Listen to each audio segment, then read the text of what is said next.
Aloha. Welcome to the KCA Community Association General Membership Meeting. My name is Mike Moran. I am the 2022 president of the KCA. And this evening, we're devoting our entire membership meeting to our final 2022 candidate forum with the 4 remaining races that we didn't cover in our prior meeting. And so we did invite all 8 candidates. We never had any response from Justin. And if he jumps on, that's fine, but we don't expect he will be participating this evening. So it will be just 7 candidates for the 4 offices. We'd like to say mahalo to our KCA directors, our volunteers, and our members, and of course to these candidates who already had a long day at their day jobs and now are coming on to make our candidate forum where they can address the community. At KCA, we are an incorporated. We were incorporated in 1960. We're an all-volunteer, voluntary, unfunded membership community association. And we mention membership because while we try and offer all the benefits of the association to everyone in the community, we still need members, because if there's no members, there'll be no association. So we encourage you to join up. You can go to our website, gokihei.org, and sign up for a membership. We also remind folks that since the pandemic, we, like many others, have been having virtual meetings. But for at least this century, when we had our live in-person meetings, we had a continuous a food drive for the Maui Food Bank. And of course, people would come to the meeting and would bring nutritious canned goods that we would collect and then deliver to the Maui Food Bank. So we ask folks to remember that aspect. And if you're participating in the meeting, please consider doing that on your own. There's many drop-off places where you can drop off product or send them a check or whatever way you can. It's even been, our understanding, it's even been worse since the pandemic hit. Before, our information was that at times 10% of Maui's keiki and kapuna were going to bed hungry. And that seems outrageous in our community.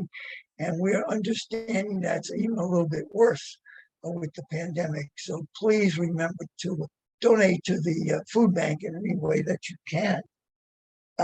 As we proceed with our meeting tonight, our goal is to continuously vary the order of the candidates to respond.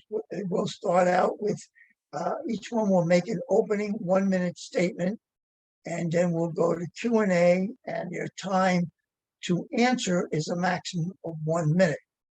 And when 1 minute is up, we will sound the KCA official sound effect. I don't know if our sound effect person is ready to sound it, but at one point you'll hear the sound that indicates time is up. Of course, if the person finishes before the 1 minute, you won't hear the sound effect. So I'm not going to introduce all 8 people, all 7 people that seem to be here tonight. When they make their opening statements, of course, they will introduce themselves. If you saw the preview, you saw pictures and names and their locations of their districts on the screen. And we're also live on Akaku tonight. So we want to say a special mahalo to Akaku for doing this. Some people are challenged about using the computer, so they don't have to. They can just turn on channel 53 or 54, I believe, and see the same thing that we're doing here. And we thank Akaku not only for doing that, but for running a PSA for the last several days, announcing the meeting. So those of us that view Akaku a lot, that are paying good attention to the county council and your committee meetings, have seen that a lot. So we'll start out with the opening statements, 1 minute each, and this will be the order of the opening comments. Tamara goes first, then Yukile, then Jordan, then John, then Kiani, then Buddy, and Tasha will make the final one. And we try and do our best to I'm going to do all the talking now and then try and limit my talking because you're here to hear from the candidates. So Tamara, if you're ready with your opening statement, you're up, please. Thank you, Mike. Thank you so much for hosting us. Aloha mai kako. My name is Tamara Paultin. I was born in Honolulu, grew up in Hilo, and moved to Maui in 2001. I have a bachelor's of science in mathematics and education. Prior to coming on the council, I worked for the Department of Fire and Public Safety as an ocean safety lieutenant at D.T. Fleming's Beach Park. For the first 2 terms that I was on the Maui County Council, I chair the Planning and Sustainable Land Use Committee. I'm also the vice chair of the Budget, Finance, and Economic Development Committee. I've been a member of the Maui Metropolitan Planning Organization, as well as an alternate to the Hawaii State Association of Counties. Since about 2009, I've been the president of the Save Honolulu Coalition. And, we continue to try and work with the state on a community-based management plan. I know Kihei has some experience in working with the state on various projects, so they know what that's like, and I'll leave it there. I'm so honored to be able to represent West Maui as well as all of Maui County. And, this is a very different kind of public service than what I have been doing for the past 20 years prior. And it does take a little bit of a learning curve and creativity, but I'm up to give it my 100% if you guys are up to have me. Thank you so much. Mahalo. Okay, Yukile. Oops. Sorry. Aloha, everyone. Thank you, Kihei Community Association, for providing us this opportunity. My name is Yukile Sugimura, and I'm born and raised here on Maui. I will tell you that I grew up, a lot of my, when I was growing up, we had a home in Kihei that we used to go on the weekends. So I'm kind of familiar with what it's like living by the ocean and having that opportunity, because we loved it with bonfires. It was a completely different time that we could go and catch crabs, and we loved it. So I have a very special place in my heart for your community. It is part of who I am. And I'm born and raised on Maui. I have been married for 35 years to my husband, Tak. I have a son and three stepchildren and 4 grandchildren, so I get to enjoy them and love that. I am a 27-year resident of Kula and graduated from Baldwin High School, then went off to University of Hawaii, where I have my bachelor's of science degree. My work for the council is a life journey, I always say, because I believe that all the work that I did previously as the Maui liaison for U.S. Senator Akaka, U.S. Senator Hirono was my most federal experience. And I've always wanted to be sitting exactly where I am today. So I've worked towards this opportunity and I hope to return. Thank you. Thank you. Jordan? Well, everyone, thank you, KCA Community Association, for having me. My name is Jordan Hawker, and I'm one of your upcountry candidates. My background is in sustainable science management, and I've also acted volunteering my time as a community advocate. If you have been on Pulehu Road on the first Saturday of the month, I'm one of the organizing members of Pulehu Posse, which is a group of neighbors who came together to take care of the dumping issue. We've since been able to partner with a couple other local organizations like Malama Maui Nui and Full Circle Ocean Gear, really exemplifying what community can do when we come together. That's one of the things that I'm really hoping to bring to the upcountry seat. I'm passionate about how sustainable infrastructure can serve Maui County and how we can be making sure that the decisions that are being made today are benefiting our future generations. That would be a small cameo by my rescue from Maui Humane Society, who is indoor cat only. But again, I want to thank you for having me, and I look forward to the questions coming up today. Mahalo. Mahalo, Jordan. John? Hello, everybody. My name is John Pele. Very proud to be here, and thank you, KCA Community Association, for this invite. Not born on Molokai, but definitely raised on Molokai. My background is in the visitor industry for 21 years. I started off in the front line, ended up as a general manager of hotel operations.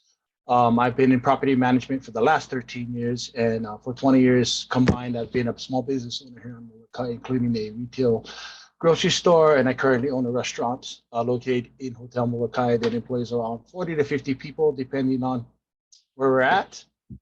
Very involved in I want to get involved in all the county issues, especially when it comes to housing issues for our generations to stay here. You know, if you heard me before, my only child after graduating college here was forced to move from Hawaii, forced to move from her home because she just couldn't afford to be here. So I have grandkids that now live in the mainland, and they call the mainland home. And I'd like to restore my chain of lineage back to Hawaii. So I'm looking forward to fielding some of the questions and getting to learn more about KCA. Thank you very much. Mahalo, John. You're welcome. Kiani? Yes. Mahalo, Mike, and mahalo KCA for hosting tonight's forum. Aloha, ovo o Kiani Rollins Fernandez, my Molokai Nui a Hina. I currently serve as your council vice chair and chair of the Budget, Finance, and Economic Development Committee. I am a highly qualified Kanaka with legislative experience in both county and state government. I have my MBA and a law degree with specialties in environmental law and Native Hawaiian law. Not only did I graduate from Molokai High School, but I traced my mo'oku'auhau to the first Polynesian settlers on Molokai. I'm grounded in my community, and they are who I look to hold me accountable as their council member. Because of my kuleana to my home, I have been actively involved in community work long before I was elected to the council. I'm really excited about participating tonight and responding to your questions. Mahalo. Mahalo, Kiani. Okay, buddy. Hello and good evening. Thank you, Mike, for hosting, and the KCA Community Center for having us this evening. My name is Buddy Nobriga. I'm born and raised on Maui, representing the Kalui district. Just blessed to be a part of this opportunity to speak to your viewers, as well as reach the KCA community in a direct fashion to answer their questions. Like I said, born and raised on Maui, I work in my family's small business that we've been a part of for 4 generations and 138 years and still going. I'm also part of our family ranch, 5th generation rancher, as well as my family on my mom's side come from the Taro Patches of Kenai and Kakuloa village. So very diverse. And actually in Kihei, I do have out in Makena and Makena Landing, the Kukahikos are my family lineage that once owned that home peninsula going back way when. So the roots in Kihei are strong as well. But for the most part. Okay, buddy, I have to cut you off. The bell sounded, so your time is was up. Was I don't not think it's something, Mike. I think that was something else. That wasn't the bell? No. Oh, sorry, buddy. Continue, please. Um, We'll allow you that time that I took away from you. No worries. Anyway, glad to be here. Looking forward to the questions and looking forward for the opportunity to serve Maui County and do what I can. I currently chair the Board of Water Supply. I sit on the Cincinnati School Board and various other community boards and commissions that I try to serve on. My passion for serving the community has only grown since returning back home with my family, because most of all, I am a father of 4. And that's the most important thing to me. So mahalo for the opportunity. Again, Buddy Nobriga. Thank you, buddy, and sorry for the interruption.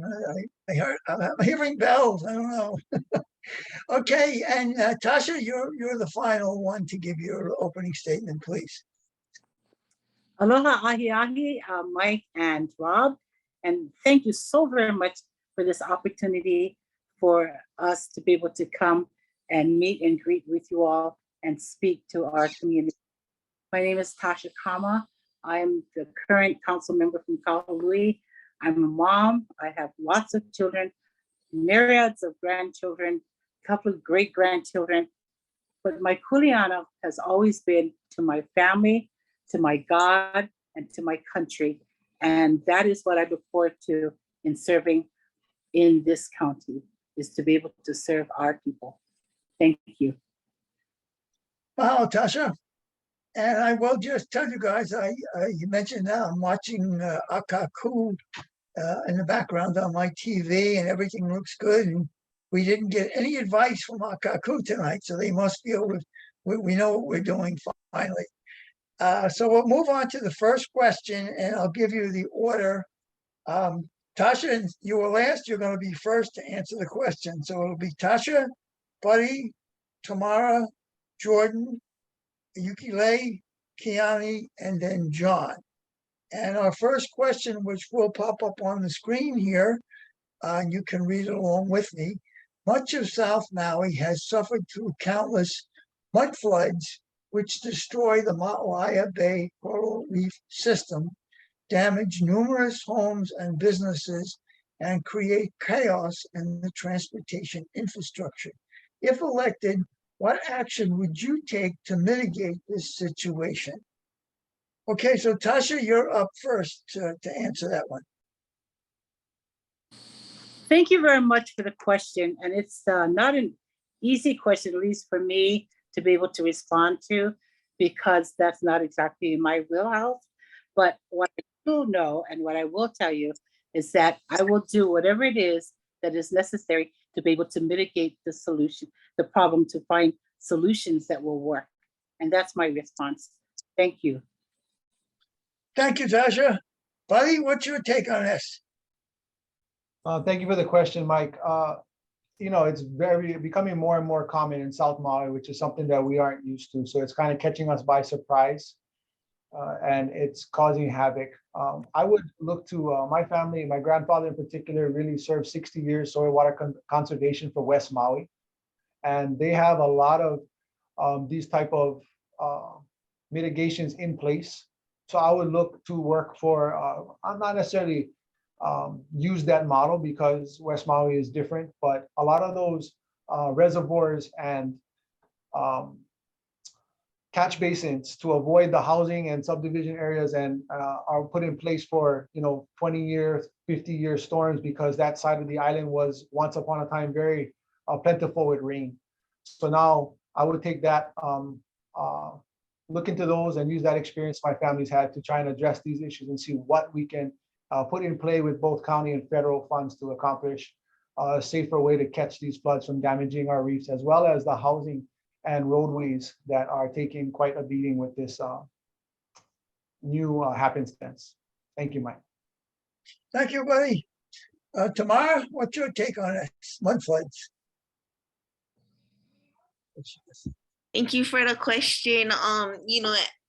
In this role, I've learned that our superpower as council members is writing legislation. That's totally within our wheelhouse to do.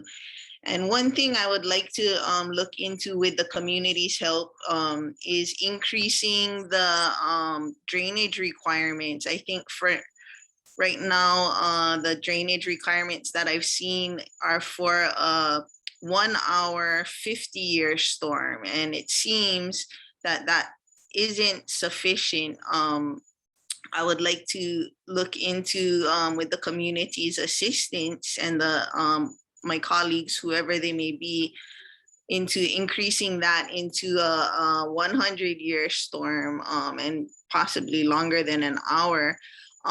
Also, you know, I think right now is a key opportunity for the South Maui Community Plan to insert language like that into, or South Maui community to insert language like that into their community plan. And if members have been watching the West Maui Community Plan, I really advocated for upholding what the communities put in the community plan. So those are some things I'd like to work on with folks. Thank you. Thank you, Tamara. Okay, Jordan, you're up. Okay,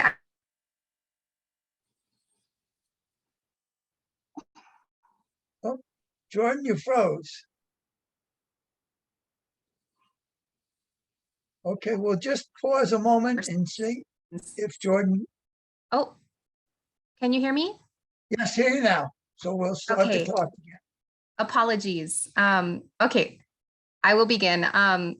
So living up country, I live very close to Kihei, right? It's about 8 miles away, really, at the end of when you measure it. And so being that if it rains super heavily up here, we have these 100-year floods, it seems like every year or so due to climate change, our rainy season is becoming more unpredictable. So when it dumps up here, I can call my friends in Kulakai or Kihei and say, hey, you might want to keep an eye out because this water is going to come down. And so the things that I see from a systems thinking, which is that this is all connected, we can increase our water reservoir infrastructure up here, which would mitigate some of our water needs up here, but also be able to catch some of those heavy downpours that are coming so they don't come rushing down the gulch system and bring all of that mud down.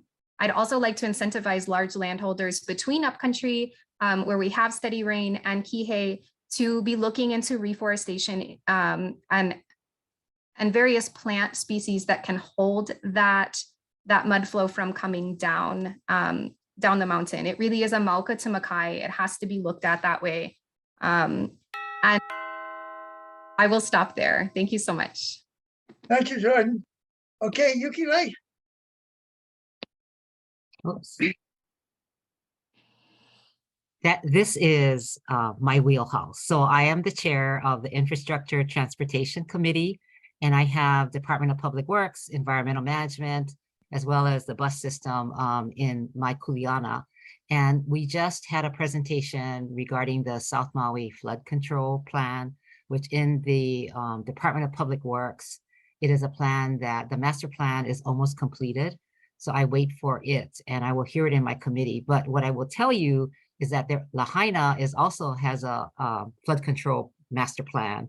And so what I'm proposing in the Department of Public Works is to have a flood control manager who can oversee both of these plans. But within South Maui, I think that there's a big need. As you know, with the December Konalo storm, it hit us hard in Kula, but it hit you really hard in South Maui. But that's because of the Ahupua'a system. Everything floods downhill. I also am the chair of the Axis Deer Task Force. And one of my big projects is to look at the erosion that's being caused by the Axis deer that's eating away the hillside. And the flood control, I mean, the December Kona low storm, you could see the impact where I even got pictures of a dead deer in Wailea that flood, that flood caused. So I'm working on it. Thank you. Thank you. Okay, Kiani, please. Mahalo, Mike. So what we're seeing is the result of a hardened built environment, likely design imported from the continent. And with the higher frequency of droughts, drought conditions exacerbated by ungulate grazing, major siltation. So we need to look to our past, Ike Kupuna, for solutions.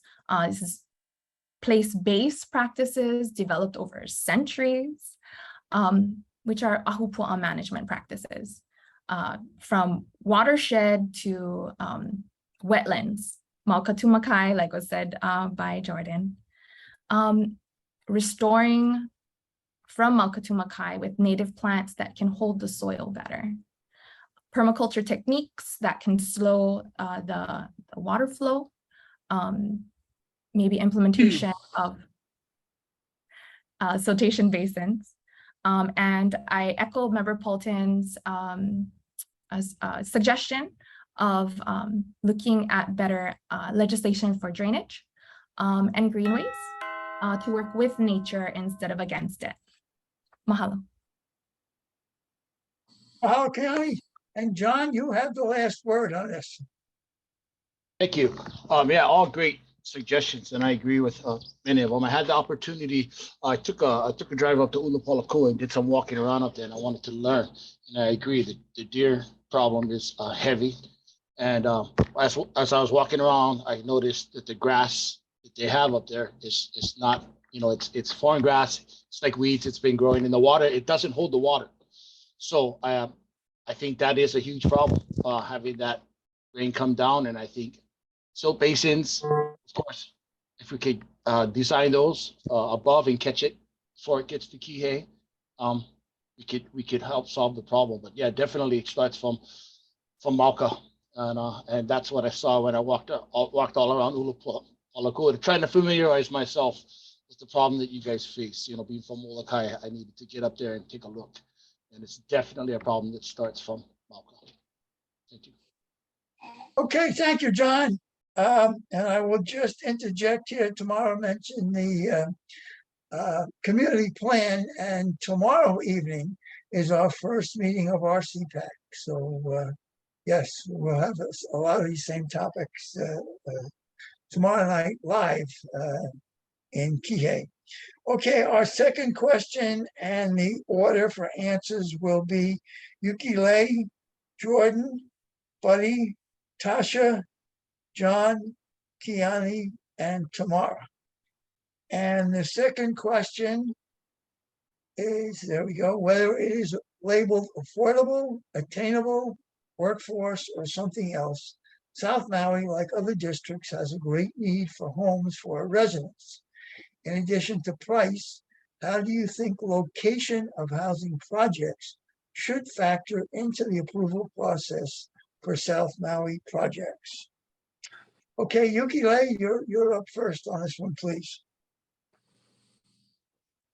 So you're talking about the passion for many of us, and actually the whole community. I am advocating that the way to make homes more affordable is for us, the County of Maui, to build the infrastructure and prepare the land use approvals, and get that all in place to make it affordable, so that the cost of homes do not get, the cost of infrastructure does not get passed on to people who are buying homes or, affordable homes. So that's one of the things that I think is really important in terms of how we can get the prices of homes down. In South Maui, you've been fortunate to have the Kaiwahine project and other ones. I think that's a really good example of some of the ways that you can have a developer coming in and getting prices down with having a lot of, I think that project, they actually got a lot of federal and state and very small amount of county support for that. But that's a good way of getting housing prices down. But I believe that the county should take a bigger step, and we should be developing the infrastructure, making the land available, and then putting an RFP out for affordable homes in the future. Thank you. Thank you, Yukile. It looks like Akaku has lost our signal, so unfortunately they just have a big black screen. up currently, but we'll hope they get back in. Okay, sorry for the interruption. Jordan, you're up next, please.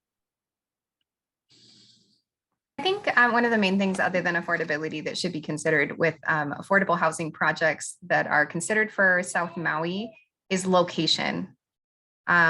There's quite a bit of shoreline retreat that's going to need to happen. And we know that in South Maui, some planning decisions that were made in the past weren't the most supportive of the type of land that is Kihei, which is mostly wetlands. So I'd say location, location, location, making sure that things are not too close to the ocean, that we'll be having to retreat later, and making sure that the water that comes rushing down from where I live isn't ultimately clouding people's investment. I really want affordable housing to be safe and be in a proper location, and not sort of follow the trend where the people who can afford the homes are up on the hill, and then people who need assistance are in unsafe areas. So that's my answer to that. Thank you. Thank you, Jordan. Buddy, what's your take on this? Well, per the question, location, and I think what being on the council can do is take a proactive approach in designating locations according to community plans and working with the communities. The hardest thing to do is come to an agreement of where, and that starts with this outreach, and then to process what would be the most feasible. South Maui poses a lot of different terrain outside of wetland. Above the highway is a lot of blue rock that is not, very good. I mean, that's one of the most hardest rocks in the world, and it makes it difficult to build. At the same time, Kanaka Maoli were very smart. They didn't bury it in blue rock; they buried it in sand. So it has different pros and cons. When you talk about location, I think we need to government needs to take a more proactive approach in getting these locations. And I also agree that it's time for government to step up with land purchasing, as well as putting in infrastructure to bring down the cost. And I think Ms. Hawker brings up a great point in shoreline retreat. And throughout South Maui, it's not a one size fit all. Some may be able to retreat, some may have to do land swaps. I mean, Hawaii is so unique that it's not a one size fit all. Even in the South Maui district, you'll have different options for different people. Thank you. Thank you, buddy. Okay, Tasha, you're up next, please. Thank you again for that question. My sense is that your question regarding where's the best location for affordable housing. Well, sometimes the best location is places that we don't think about. For example, if you take a look at your Maui Island plan and your community plans, your island plan kind of identifies where growth can be, but your community plan actually identifies where the community would like those places to be. So a lot of it really is dependent upon the community and where they believe they would like housing to be, where they would like commercial development, where they would like light industrial or heavy industrial. So a lot of that is really dependent upon your community. Developers, they buy a piece of land and then they go ahead and start developing, and then they get into trouble because the community comes up and says, no, we don't want it here. This isn't a good place for it to be. So until development and our community can come together and make those decisions and place them into our community plans, then we'll have a better idea of where that location can be. So thank you. Thank you, Tasha. Okay, John? Thank you for the question. Yes, I agree with my fellow constituents. I believe if we're talking about location, it has to start with the community plan, the island plan, but it's got to be collaborative. It's time we got to sit down at the table and figure these things out before, as Tasha said, the developers come in with their plan, and then reactions come, lawsuits come, delays come. If we could just look at the process and say, let's vet everything first, and let's start from there. We already know we want the county to take on a lot of the responsibility as far as cost is concerned. We have enough historical information to tells us that we're not building by the ocean any longer. I mean, we've got that down. So it is the community that needs to get involved, and we should start there. And everybody should be at the table. And the discussion's got to be collaborative. versus combative, so we can get through some of these processes and get this housing crisis under our realm and get some housing built for our people. Thank you. Thank you, John. Okay, Kiani, what's your take on this?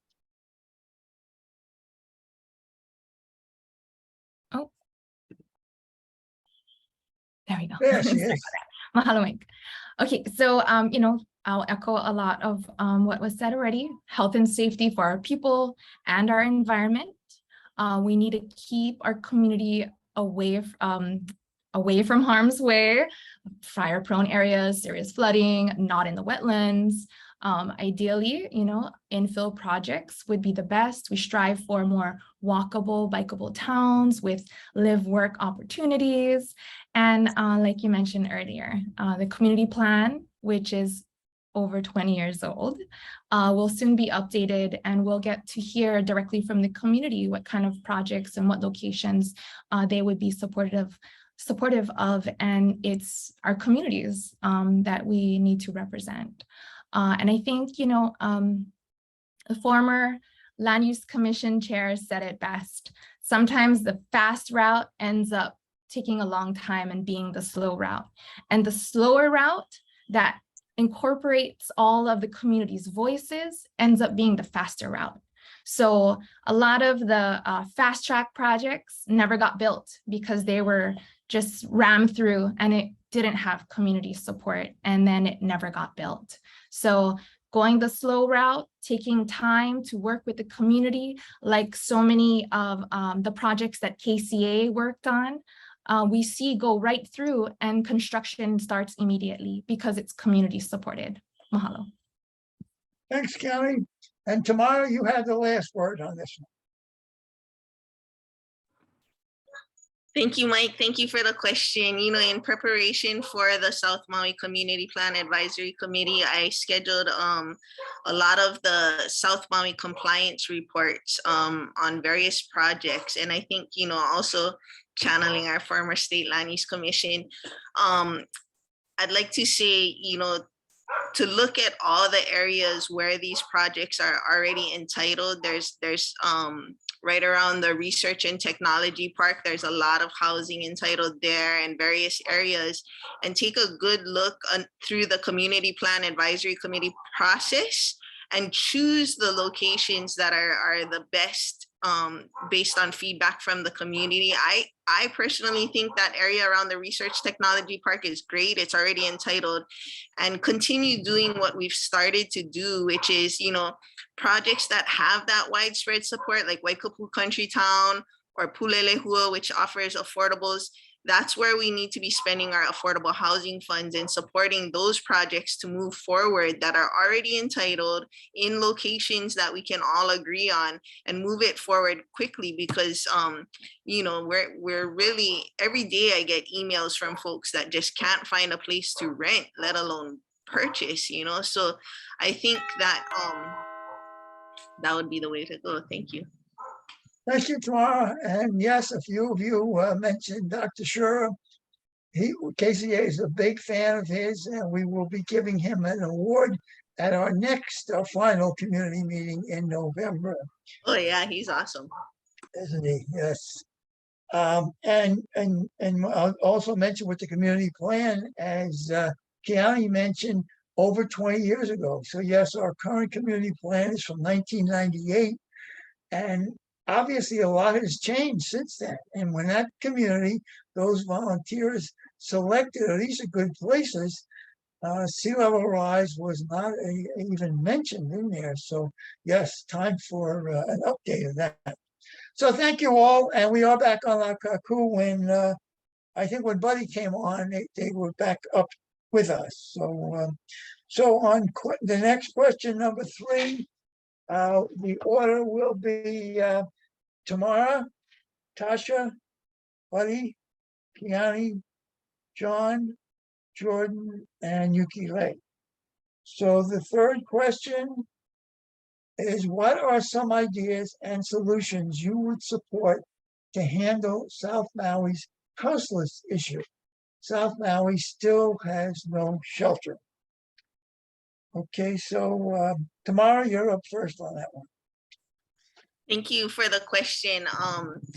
You know, in speaking to the Department of Housing and Human Concerns, they've often said that they do not support managing encampments on county land, but there are so much encampments on county land, you know, in the bushes, and what I see when I drive past is, you know, a bunch of abandoned vehicles and rubbish and things like that. And so essentially by not supporting managed encampments on county land, we're supporting unmanaged encampments on county land. So I've been really thinking about the same issue for my community. What I've done is earmarked 30,000 of my district funds to be used for community cleanups. And you know what I envision us doing as the first step, at least you know at this point without administrative support, is going out there and just starting to clean up the rubbish and starting to do what we can to make the areas where they are living safer, cleaner, and you know build those bonds of what are the needs. Thank you. Thanks, Tamara. Okay, Tasha, you're up on this one. Thank you very much, Mike. You know, when we talk about housing the unsheltered, the issue we come across is that some of the unsheltered don't want to be housed. They kind of like living out in the open air.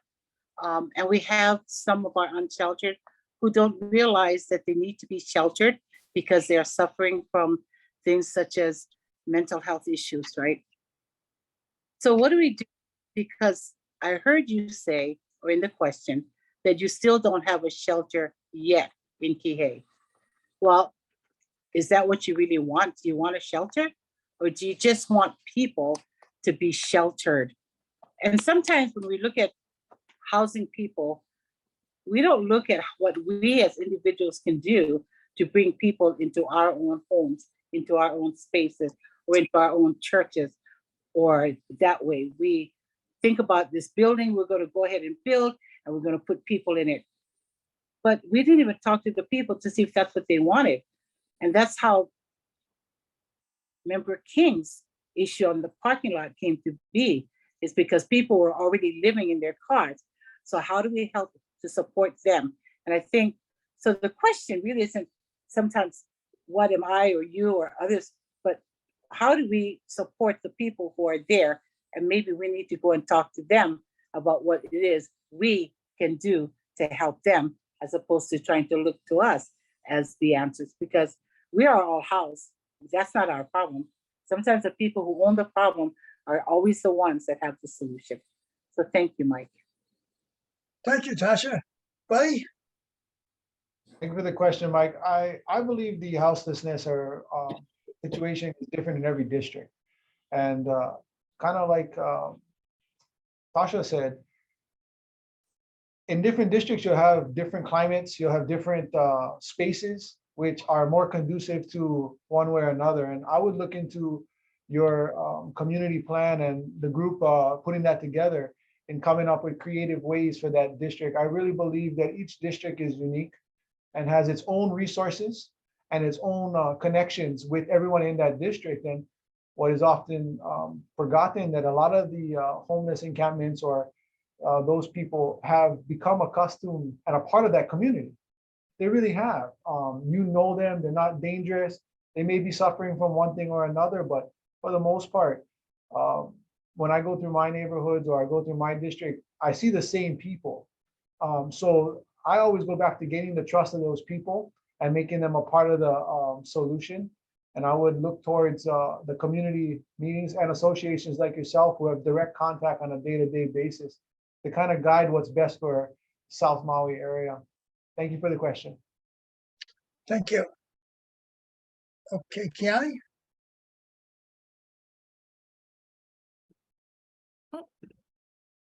Okay, there we go. Okay, mahalo. So we all know there's no one size fit all. There's the idea of having a shelter, but there are many different solutions that we need to consider to address the many nuances of this. We must be open-minded, creative, and community-centered. I established the Commission on Healing Solutions to Homelessness to keep our community centered, to empower our community advocates so that they have a voice and that they can provide recommendations to the council and the administration on the different ways that we can be helping our community. We need housing for our residents. We need to enable those sleeping in their vehicles a safe space for the night. And we need to not criminalize Kanaka who want to live off the aina. We need to make space for those who don't want to conform to the colonized society that was imposed upon them. So I think, factoring in and considering all the different nuances is really important for us as policymakers. Mahalo. Mahalo, Kelly. Okay, John? Thank you for the question. Again, such great points. Dealing with the houseless, I think we really need to do it with compassion, empathy, and reality, because we all know that it's just such a complex. There's no one size fit all.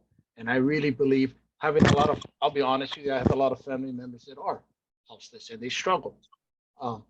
So I believe that we have to gain the trust, as Buddy said. We need to gain the trust of the people, and you got to live in their space. We have to live in their space and understanding where and what they're going through. But I think that's the most important thing, and that's how you can help them, is to understand what they're going through. And for me, I have come to realize that I have to be a little bit uncomfortable with how I deal with the homeless and the houseless, so that they can better be prepared to take steps for help if they desire it. And I'm a big fan of mobile healthcare. Molokai has a mobile health van that goes out to the communities and it helps them. And I think something like that would be a great start. But I can tell you one thing: if we don't address this problem, it's not going to go away. So we need to face it head on, and we need to find some solutions.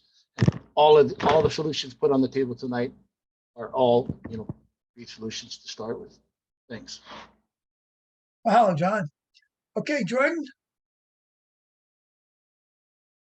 So I'll start off saying that we have insufficient mental health and addiction support here. So we need to meet people where they're at. I feel like it's easy to classify some people as unhelpable and some people as helpable, and that's not serving our community. So I do support managed encampments. I echo what Tamara Paulton said. Either we manage the encampments or we don't, and we're dealing with a lot of rubbish and a possible potential wildfire situations, which have been known to happen. Our homeless population is predominantly Kanaka Maoli, and I was a legal observer at the sweep that the county enacted down at Amala Place back in September of last year. And when I spoke to some of the residents who were living down there, it was said to me, I don't want to live in a house with, like four walls, or people have PTSD and wake up screaming in the middle of the night. And so it makes it hard to be their neighbor if they're unsheltered. And so we need to meet people where they're at. We need solutions that come straight from their mouths and really embody that compassion, because charity is one thing, but it's another thing to truly understand a person's process. Also, I think that we could bulk up our rental assistance programs in terms of helping them out. That was incredibly helpful to my family during a time of instability due to the pandemic. And so I see that kind of funding being helpful for keeping people from being homeless. But I do support managed encampments and experimental housing, because housing first isn't keeping people in housing, and solution is not meeting our needs. So thank you. Mahalo, Jordan. Okay, you get the last word on this one. Oops. Thank you. So houseless is all of our kuleana, and by helping in our ways that we can, we have the Catholic Church in Kihei that feeds the homeless, and I volunteered there. I have also gone to look at the Kauhale on Oahu, and I plan to work on this project because I know that there's state funding to do this. So I hope we can build an encampment, I guess, or a home for those that want to have housing, and to provide the wraparound services through the state government, because I know that's a big priority for the legislature and the governor. So I hope to bring in the resources so that we can provide and have some housing for those that do want to have that, as an option. And of course, as I hear everybody, not all the homeless would like to be housed and have a roof over their head. They want to have the freedom and live the way that they do. And there is a way that we can reach out to them, Family Life Center and those organizations, Kehale Akeola, can reach out to them, and at the appropriate time when they're ready, we hope to bring them into a safe living, which I think is all of our goals. So thank you. Great, thank you, everyone. Great answers. Okay, our fourth question, the order for answering will be Kiani, John, Tamara, Buddy, Tasha, Yukile, and Jordan. And our fourth question coming up is natural environment versus built environment. How will you protect the environment we all depend on while expanding the number of homes for our residents? And Kiani, you're first up on this one, please. Mahalo for this question, Mike. So I think it's important that we not only focus on building more homes, because there's a lot of housing units that were originally built to be workforce housing that have now become vacation rentals. So in looking at how we increase our long-term housing, we can look to property tax policies that I've enacted, where it incentivizes long-term rental use and disincentivizes short-term rental use, vacation rental use, as well as leaving homes empty. We see a lot of that, and those housing units are not being used to its in the best interest of our county and of our residents. And so in looking at the housing that's already available, we don't have to rely so much on building more housing, and that narrative of having to build, I think is pushed upon us by those who benefit and profit off of it. And so I think we really need to look to our comprehensive affordable housing plan, the updated Kihei community plan when it's completed, and we go from there. Mahalo. Wow, Kiani. Okay, John, you're up. Thank you for the question. Very important. Yeah, I definitely believe that this needs, when I say collaborative, this is what I talk about having all the players at the table instead of in corners not talking to each other, especially when it comes to built versus environment. Seeing how important and we know how important our environment is. So naturally, I would want to sit down the most skilled environmentalists we have, our community, our builders, whoever it takes to sit at that table to hammer out a solution of where the best place is to build, where we can't build, how much houses do we really need? Are there other housing options available? But I really believe that collaboration is needed. Just need to sit down together, talk about these issues, and we need the experts telling us about all these integral details. I believe that they bring a lot to the table, and that's part of the listening process and the learning process. So thank you for the question. Mahalo, John. Okay, Tamara.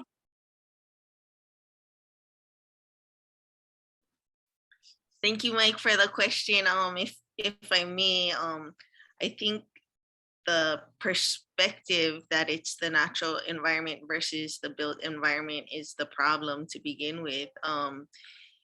it's the natural environment or the built environment enhancing the natural environment, building in a way that works with nature, taking advantage of the trade winds. I think a member of the Kihei Community Association gave that input that, you need to set up your building so that you take advantage of the natural wind currents. And there is this thing, a gentleman from West Maui that does living building challenges where you use elements of nature in your building. I think Kihei and West Maui are both very dry places, and I'd like to this next term look more into what we can do to reuse our gray water legally. I know that's a State Department of Health issue, but what can we do to encourage them, and composting toilets and things like that? Because as we retract our county infrastructure of water and sewage, that's kind of the key for those living close to the ocean, that, hey, what are you going to do? We're not going to be able to maintain the water lines and the sewer lines so close to the ocean. And so I think it's really more a question of how can we build with the natural environment, in harmony with it. And it's been done. It's not something that's never been done. It's just bringing more of that to Hawaii, Maui County, as an island nation, like other island nations do. Thank you. Thank you. Okay, buddy, there he is. I think working with the environment, and again, being proactive with the community and the people that know about the environment, what works, is definitely where we would have seats at the table. We've learned from the past, and we have so much technology and knowledge now that, to be honest, Hawaiians definitely knew what they were doing once upon a time, and that knowledge was lost along the way. So now we have to go forward.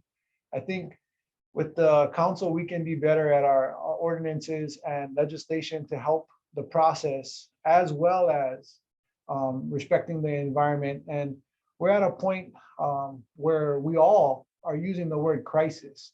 So time is of the essence, and everything should be on the table, and multiple things should be tried. And what works best for our community then should be taken as a model moving forward, the best things that work. And that's how I would approach this situation, because we can't wait for legislation to make it happen. We can't wait not to build. We all have a story or stories of people who leave or can't afford to live here. And I truly believe that a lot of our social and economic issues are reverted back to not having a safe place to live and stay in our community. And I'm willing to do whatever and everything possible to end that crisis. Thank you. Thanks, buddy. Okay, Tasha. Thank you, Mike. So the question of natural versus built environments. I think one of the things that is helpful for us is our attitude in how we think. Ancient Hawaiians always lived in balance. There was never a tug of war between man and the environment. It was more like a marriage that they worked in tandem, hand in hand. The Hawaiians have a saying that says, the land is the chief and the people the servants. And if we have to adopt that kind of a thinking so that we can understand how to be able to live succinctly with the environment, not play tug of war in terms of the natural environment and the built, but work hand in hand. And a lot of it comes from your attitude and how you think about how you do things. And a lot of times we don't have that kind of thought processes because we have other kinds of things that goes on in our minds, as Keani had said earlier about the colonization in terms of our thinking. We have to decolonize our thought processes and remember what our ancestors did and do the same thing, that we can live in harmony and in balance with our environment. Thank you, Mike. Wow, Tasha. Okay, UVA. Oops, there. Thank you. That's beautiful, Tasha. In my work and in what I'm doing, with my committee, which is infrastructure transportation, one of the big impacts that we had are the injection well issue. And so a big priority for me and my committee is reuse of R1 water. And through the Access Deer Task Force, we are entering into a relationship or a contract with the landowners above the landfill, above our wastewater reclamation facility in South Maui, to reuse that water so that it can be and regenerate the soil and bring back the environment there.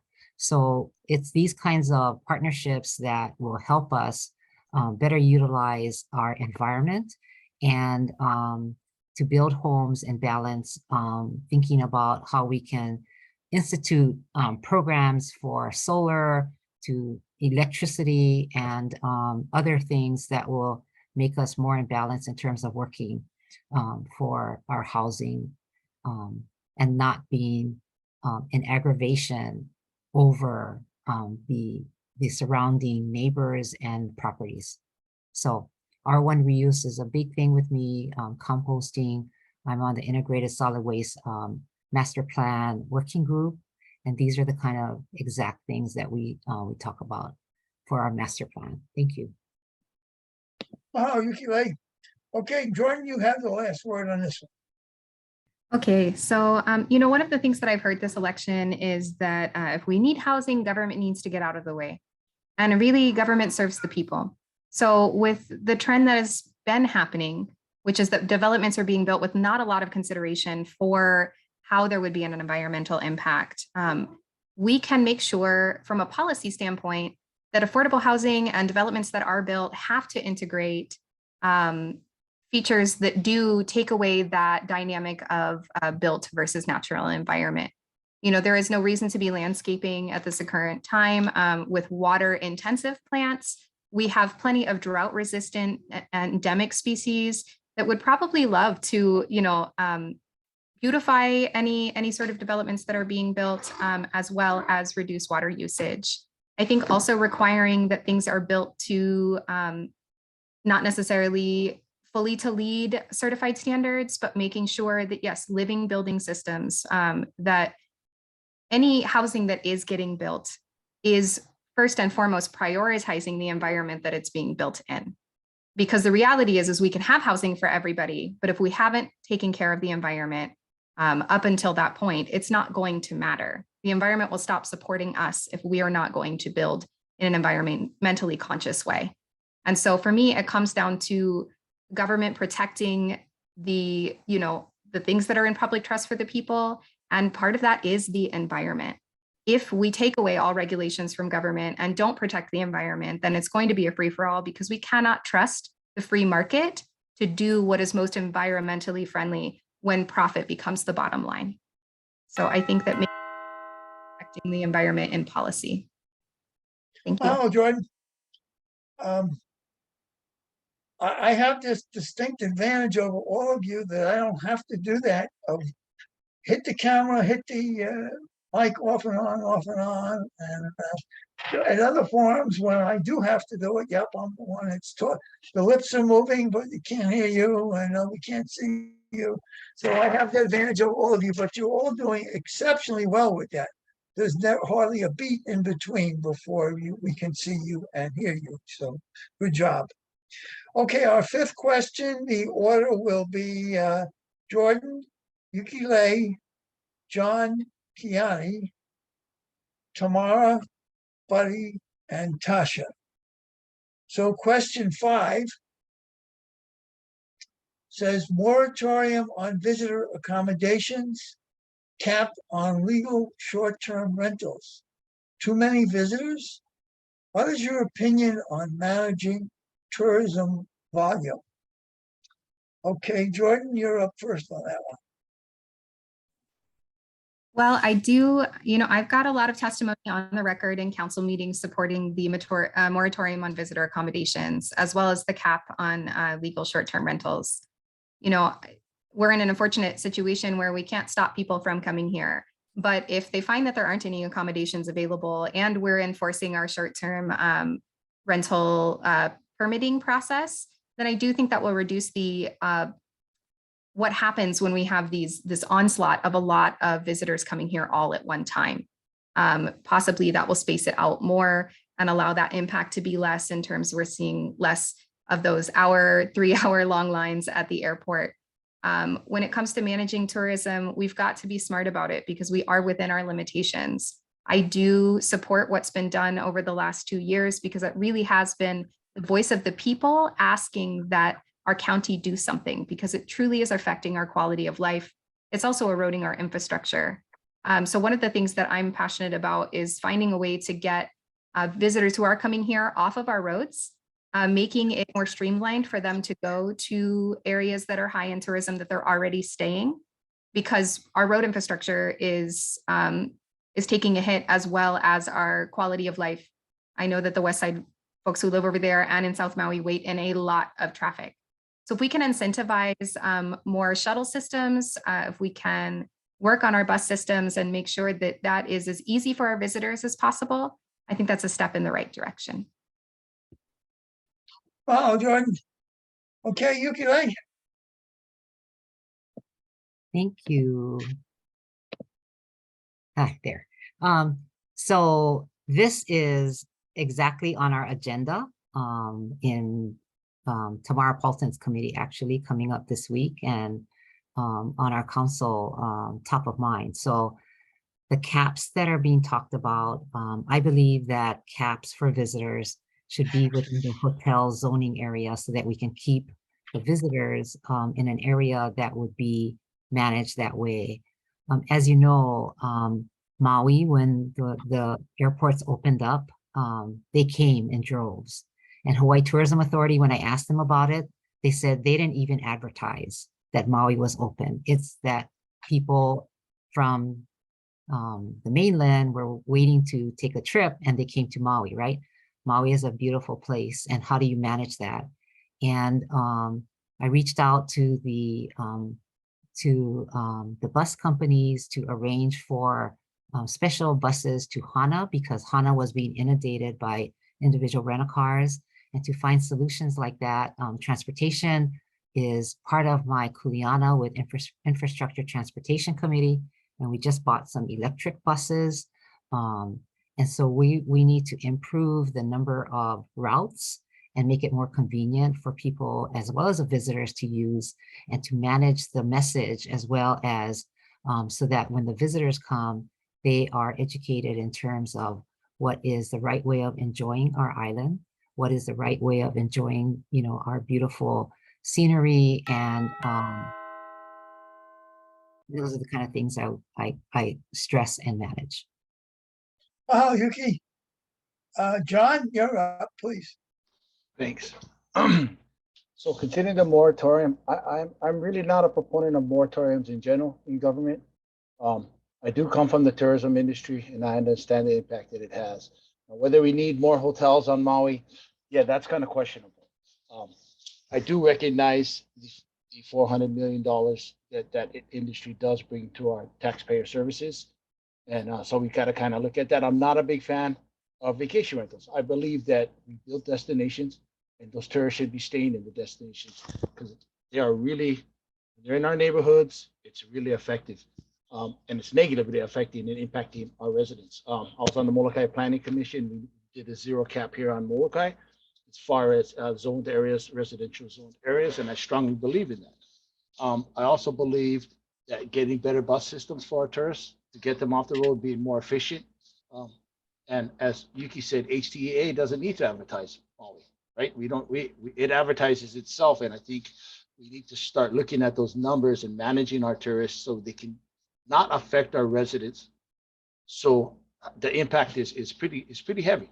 And me being from the tourism industry, I recognize that also, that it's pretty heavy and something needs to change so our residents can enjoy their lifestyle. And we can also reap the benefits of what that industry brings as far as what it brings for our tax revenues for our government and for our taxpayer services. Thank you. Wow, John. Okay, Kiani.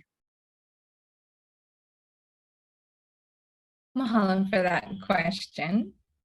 I am the proud author and introducer of both legislation. And so obviously, I do think that we need to reduce the number of tourists and, as pointed out, absentee property owners that are also counted in the tourist numbers. You know, we feel it in our housing market, we feel it on the roads, we feel it on the beaches. It's severely impacted our residents' quality of life. The Maui Island Plan clearly states a policy of 1 tourist to every 3 residents, and we've exceeded that years ago. If we continue to allow the construction of more accommodations, it'll lead to more tourists. So by capping vacation rental use in all the different zonings, that should have never allowed it in the first place, will help to reduce the use of housing units, apartment units that should have been for long-term use, such as in Lahaina Crossroads apartments, the different resort workforce housing developments in Kihei. Those were all meant to be long-term housing for our residents, not opportunities to commodify our housing market in order to profit. So we just need balanced tourism and regenerative tourism. Mahalo. Wow, Kelly. Okay, Tamara. Thank you, Mike. You know, I appreciate folks everyone saying that you need to keep the tourists in the tourist locations, but some of us that live in the tourist locations have had more than our fair share already. So, you know, I think the beginning part of this forum, we spoke a lot about the need for housing, and that's where the need is. We live on an island, we have limited resources of space, water, wastewater, and so on and so forth. And so that's where I'd like our focus to be on, building more houses, not building more hotels. I do think this cap would be a great opportunity to focus on managed retreat and instead commodify development rights of transient accommodation units. You know, if we were able to cap hotel units and commodify that and let people that need to retreat then sell their right to do transient accommodation units, then you know, we could possibly facilitate managed retreat in that way. But I'm definitely for kind of putting a pause on transient accommodation units, managing them in a circular economy type way, and putting all of our efforts and resources and construction into building better infrastructure, building more housing, and you know, focusing on that for a little while. Most all of the hotels have openings. So thank you. Okay, thanks, Tamara. Buddy, you're up, please. I think when it comes to managing tourism, we have to, I believe anyway, that the tourists we see now are different from the tourists we once saw. The tourists that once came and just relaxed and didn't go out as much are no longer there. We receive, due to internet and information, people want to be adventurous. They want to go to places that were once upon a time locals only. And, you know, maybe it's our culture to share and show aloha and to take part, but it's gone past that. And we've been overrun in what I grew up as was traditionally locals go here, tourists go there. So we have a very exploratory tourism industry that likes to be out and activity centric. So that's something that is definitely going to be harder to manage. And we have to look at places that can be more resident only access points that have a higher charge if you're not a resident, or a charge period that's extensive if you're not a resident, to start there to get immediate relief. The other thing is we constantly make legislation that asks the tourists to pay for things, Ho'opilani Highway, the car rental center. So these legislations dependent on success is the tourists coming in. So we have to look at how we can better great legislation that will allow us to start taking ourselves off of that. But by far, I mean, we're still quite dependent on that activity. I am not for any more vacation rentals. As the question says, they're interfere with our way of life and entering our neighborhoods and causing havoc. And yeah, it's a fascinating. How about That question should be a 2-minute question. Everybody's going on. a lot of them could be. We try and squeeze everything in. Tasha, you have the last word on this one. Thank you, Mike. So being the last person, if I remember the question at the end, it was, what is your opinion of the high volume of tourism? My sense is I am so proud that people want to come to come and look and see and experience what I have grown up with. I'm proud of that. And I want people to do that. I want them to come.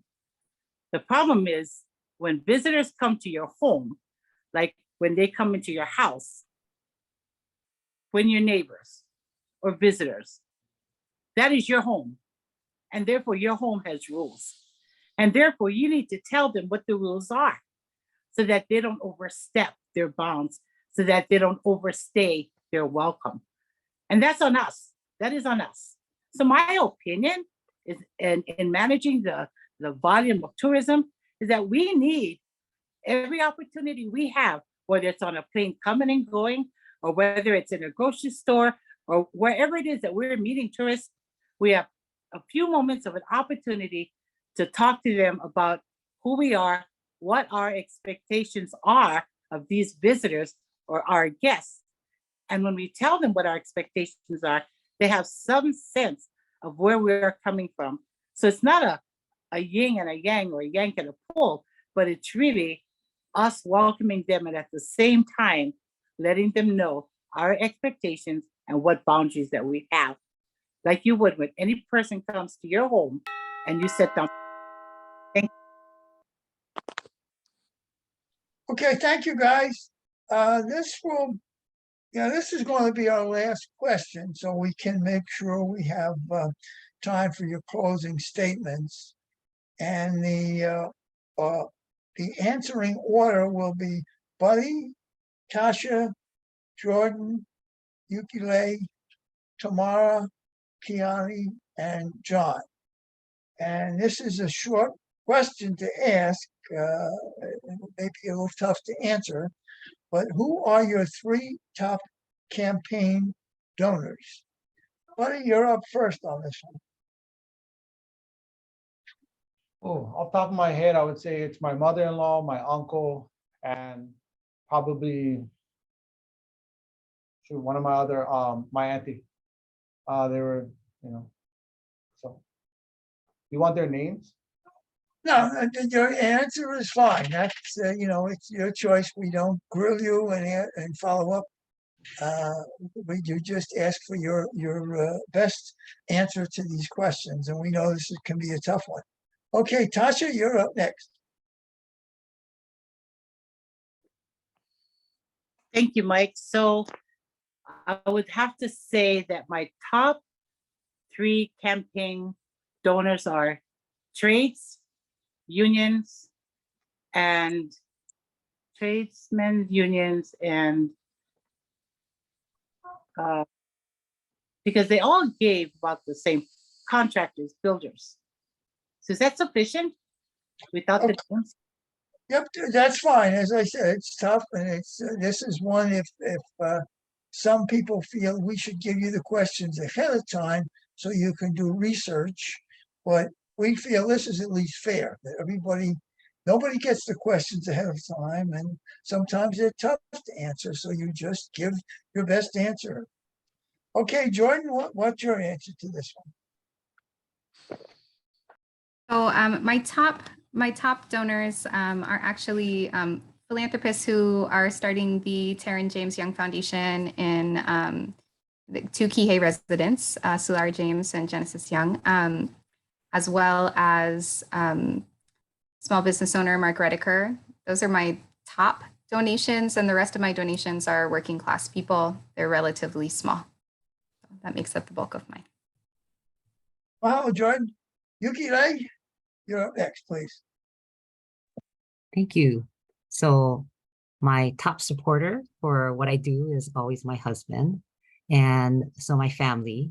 And I do value the support that I got from working families with different unions that represent the trades and the carpenters and realtors. So organizations that have taken the time to grill us and decide who they want to endorse. So I've been very grateful with endorsements that I have received from working families. Thank you. Mahalo, Yuki. Tamara, you're up, please.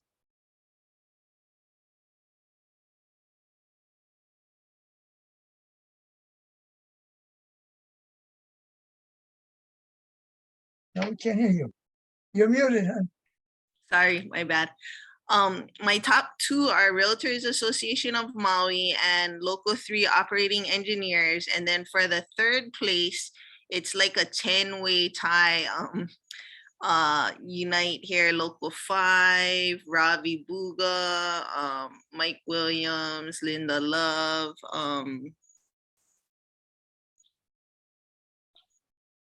and some other folks that I can't think of right at this moment.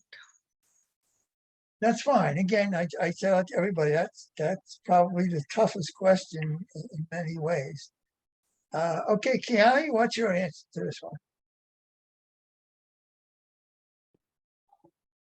Mahalo for asking this question. And so I guess I'll do a balance of both of which of the responses that we've been receiving. So of course, my family, my husband, my mom, my grandma, and advocates for social justice, such as Kim Koko Iwamoto, Greg Kahn, oh man, but like Tamara said, there's so many that are kind of they're even, and then champions for the Aina, like Uncle Walter folks and Auntie Lori. So those are my top donors in my heart. Mahalo. Thank you, Kiani. And John, you have the last word here. Thank you for the question. The top three donors would be very close friends. Of course, the trade organizations that I've interviewed with, and family members, close family members. It's Okay. that's who it is. Thank you, John, and thank you, everyone, for answering all these questions. And as I said, we're getting down to the wire, so we'll skip the rest of the questions and just go to your closing comments for 1 minute, please. And the order on that will be John, Kiani, Tasha, Buddy, Tamara, Yuki Lei, and then Jordan will have the last word. So John, you're up first with your 1 minute closing statement, please.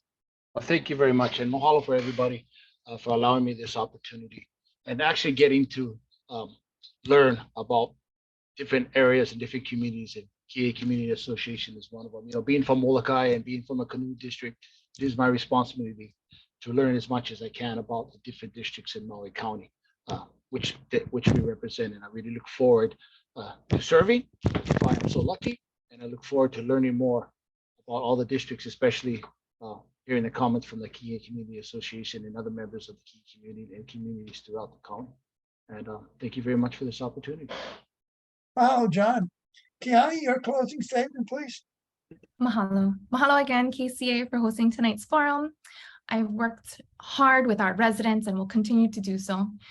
It's not enough to want something. To be effective in this position, you must be a champion for the people and understand how to enact policy to achieve our common goals such as keeping our children home. I've spearheaded property tax policy to incentivize more long-term housing.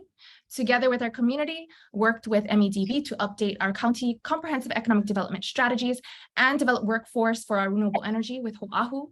With my colleagues, I funded initiatives to increase food security, such as the Farmers Microgrant, Maui Food Hub, Sustainable Molokai, spearheaded policy to manage tourism, and return housing to long-term inventory. I've worked hard to protect our water by supporting one of such community water authorities, and there's so much more to do. I'm proud that the majority of my donors are working class residents who have contributed small donations of $100 or less, what they can afford, because they want to support me, because they believe that they have a voice in me. It would be an honor to continue serving the county on the council. You can learn more about me at voteonipa'a.com, Vote Kiani, and on Facebook and Instagram. Mahalo. Wow, Kiali. Okay, Tasha, your closing statement, please. Mahalo again, PA Community Association, for this invitation for me to be able to present the best of myself and how I would love to be able to continue to serve the community in which I have grown to love. And so I'm very happy to say that I feel like the 4 years I've been on the council have made me a little bit more mature, have made me a little bit more wiser, and therefore has given me a little bit more experience to be able to continue the job that I love, that I think I was born to do. And should the voters feel the same, that they would want to be able to put me back into office. So thank you, Mike, and thank you, Rob. Mahalo, Tasha. Buddy, your closing statement, please. Mahalo, Mike, and the KCA Community Association for hosting this event and inviting me. Mahalo to all of the people watching and the people who will watch for the opportunity to speak and the opportunity to get to this point where we're down to 2 candidates. It's Maui's voice that matters, and I truly would be blessed to serve. I couldn't be able to do all of this without my family, especially my wife, who definitely supports me and does carry the torch of our household. And it's a family ordeal serving the community. And I hope to perpetuate that legacy of giving back in this form. Mahalo Maui, and mahalo everyone for all their support and ideas. I thought this was a very awesome forum, and I appreciate the format and everyone who participated this evening in sharing their ideas and goals and coming together. I'm sure we'll move forward as a community. I humbly ask for your vote this election season. Barino Briga, mahalo and aloha. Mahalo, buddy. Okay, Tamara, your closing statement, please. Thank you, Mike. Thank you, KCA. I just wanted to mention Halloween is about 13 days away, and there's nothing scarier than not knowing if you're registered to vote. So please register to vote. Election day is November 8th, but I wanted to take this opportunity to remind everyone that the state changed the system over pre-COVID. That wasn't a fluke of COVID. Hawaii votes by mail. So you're going to be getting your ballot in the mail. You can hold it to the last minute, but I highly would not recommend going to our one voter service center on Maui on election day. There's going to be lines out the door. There's like 13 charter amendment questions. It's a holiday. Would you like to be at the beach? Would you like to be spending time with your family, or would you like to be standing in line in the hot sun? So, you know, make a plan to vote, register ahead of time. The service center is open like up to 2 weeks in advance. You can go to the 7th floor, register there, but please don't wait till the last minute. You can wait till the last minute to drop your ballot, but don't wait till the last minute to get a ballot. And it's been an honor and privilege to serve. I look forward to serving, 6 more years if I can, God willing, and vote for me. My name is Tamara Paultin, tamarapaultin.org. Or find me on Facebook, Tamara Paultin for Maui Council, and love you all. Mahalo, Tamara. Okay, Yuki Ray.